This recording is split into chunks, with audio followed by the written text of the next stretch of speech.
Hello friends, welcome to Sri Jeeva's kitchen. இன்றைக்கி நம்ம சேனலில் என்ன ரெசிபி பார்க்க போகிறோன்னா, சிம்பிளாக அவரைக்காய் கூட்டு எப்படி பண்ணுறதுன்னு சொல்லி பார்க்கலாம். நான் இன்றைக்கி 1/4 கிலோ அளவு அவரைக்காய் எடுத்துருக்கிறேன். இப்போது இதுக்கு நம்ம மசாலா அரைச்சி எடுத்துக்க போகிறோம். தேங்காய் சில், 1 டீஸ்பூன் அளவு ஜீரகம், 4 வரமிளகாய், கொஞ்சமாக பெருஞ்சீரகம் சேர்த்துக்கலாம், 1 பல் பூண்டு சேர்த்துட்டு இதை நல்லா ஃபைன் பேஸ்ட்டாக அரைச்சி எடுத்து வச்சுக்கலாம் போகிறோம். இப்போது ஒரு கடாய் வச்சுக்கலாம். கடாயில் ஒரு 2லேருந்து 3 டீஸ்பூன் அளவு ஆயில் சேர்த்துக்கோங்க. பேன் கொஞ்சம் நமக்கு கனமாக இருக்கிற மாதிரி நீங்கள் வச்சுக்கோங்க.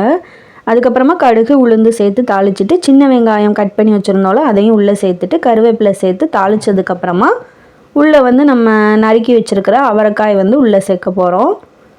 இதை ஃபஸ்ட்டு ஒரு 2 நிமிஷம் லைட்டாக வதக்கிட்டு அதுக்கப்புறமா உள்ள மசால் சேர்த்துக்க போகிறோம். இது ரொம்ப சிம்பிளான டிஷ் தான், ஆனால் சூப்பராக இருக்கும். இது சாம்பார் சாதம், ரச சாதம், பருப்பு சாதத்துக்குலாம் ரொம்ப டேஸ்ட்டாக இருக்கும். கண்டிப்பாக அந்த மாதிரி ஒரு தடவை ட்ரை பண்ணி பாருங்கள். இப்போது அவரைக்காய் உள்ளே சேர்த்ததுக்கப்புறமா மசாலாவும் நம்ம உள்ளே சேர்த்துட்டு தேவையான அளவு மஞ்சள்தூள் சேர்த்துக்கலாம். அதுக்கப்புறமா உப்பு சேர்த்துட்டு நான் இன்றைக்கி கொஞ்சமாக தண்ணி சேர்த்துக்க போகிறேன். அதாவது அவரைக்காய் பாதி அளவு மூழ்கிற அளவு தண்ணி சேர்த்திங்கனாலே போதும்.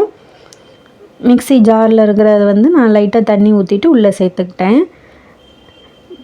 இப்போது இதை நல்லா கிளறி விட்டுட்டு இப்போது மூடி போட்டு ஒரு மீடியம் ஃப்ளேமில் வச்சிங்கனாலே நல்லா வெந்து சூப்பராக ரெடியாகி வந்துடும். கண்டிப்பாக நீங்களும் இந்த மாதிரி ஒரு தடவை ட்ரை பண்ணி பாருங்கள். சூப்பராக ரெடி ஆயிடுச்சு.